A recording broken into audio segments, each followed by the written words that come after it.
Assalamualaikum warahmatullahi wabarakatuh. Hai semuanya, saya Dwini Smina Mustari dari Fakultas Kesehatan Masyarakat Prodi Keselamatan dan Kesehatan Kerja atau biasa disebut dengan K3. Nah, di sini saya akan menjelaskan tentang jaringan komunikasi data. Implementasi praktis yang berkaitan dengan komunikasi antar perangkat komputer adalah berupa suatu sistem jaringan komputer. Komponen jaringan. Yang pertama yaitu host atau simpul. Host main dapat diartikan sebagai komputer utama atau main prosesor. Host lokal dapat diartikan sebuah akses komputer tanpa jaringan host remote.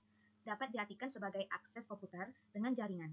Contohnya, konsentrator atau front-end processor. Yang kedua yaitu link atau saluran, yaitu untuk menghubungkan antar host. Yang ketiga, software, yaitu untuk mengatur jalannya transmisi, pemakaian resource, pengelola hubungan. Tanpa software, hubungan hanya terjadi secara fisik. Dan di sini ada contoh gambar komponen jaringan.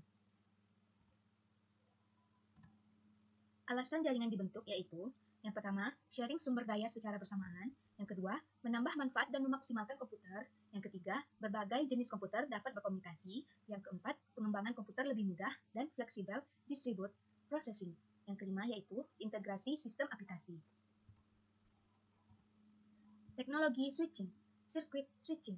Sebelum data dikirimkan, sambungan harus terjadi. Contohnya, jaringan sistem telepon 2, store and forward. Data dapat dikirimkan meski sambungan gagal. Informasi disimpan dan dikirim bila ada hubungan. Dan dikirim bila ada hubungan jenis. Message switching berupa berita. Packet switching berupa paket data. Tipe jaringan. Jaringan komputer dapat dibedakan berdasarkan cakupan geografisnya. Ada 4 kategori utama jaringan komputer, yaitu yang pertama, LAN, Local Area Network. Yang kedua, MAN, Metropolitan Area Network. Yang ketiga, WAN, Wide Area Network. Yang keempat yaitu GAN, Global Area Network. Local Area Network. LAN digunakan untuk menghubungkan komputer yang berada di dalam suatu area yang kecil. Misalnya, di dalam suatu gedung perkantoran atau kampus. Jarak antar komputer yang dihubungkannya bisa mencapai 5-10 km. Suatu LAN biasanya bekerja pada kecepatan mulai 10 Mbps sampai 100 Mbps. LAN menjadi populer karena memungkinkan banyak pengguna untuk memakai sumber daya secara bersama-sama. Contoh dari sumber daya yang dapat digunakan itu misalnya suatu mainframe, file server, printer, dan sebagainya. Nah, di sini ada contoh gambar dari Local Area Network atau LAN. Metropolitan Area Network. MAN merupakan suatu jaringan yang cakupannya meliputi suatu kota. MAN menghubungkan LAN-LAN yang lokasinya berjauhan. Jangkauan MAN bisa mencapai 10 km sampai beberapa ratus km.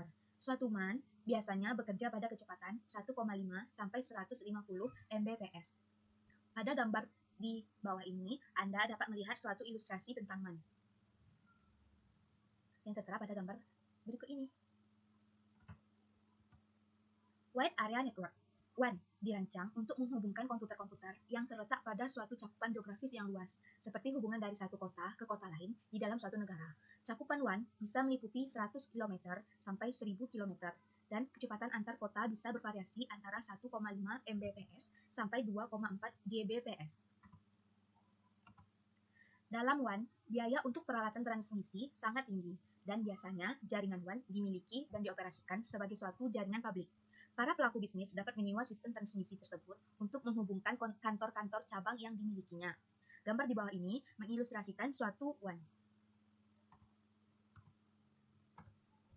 Global Area Network, GAN, merupakan suatu jaringan yang menghubungkan negara-negara di seluruh dunia. Kecepatan GAN bervariasi, mulai dari 1,5 Mbps sampai dengan 100 Gbps, dan cakupannya mencakupi ribuan kilometer. Contoh yang sangat baik dari GAN ini adalah internet. Gambar di bawah ini memperlihatkan contoh suatu GAN. LAN, MAN, WAN, dan GAN dapat berinteraksi satu sama lain. Gambar di bawah ini memperlihatkan interaksi antara jaringan-jaringan tersebut. Terima kasih. Assalamualaikum warahmatullahi wabarakatuh. See ya!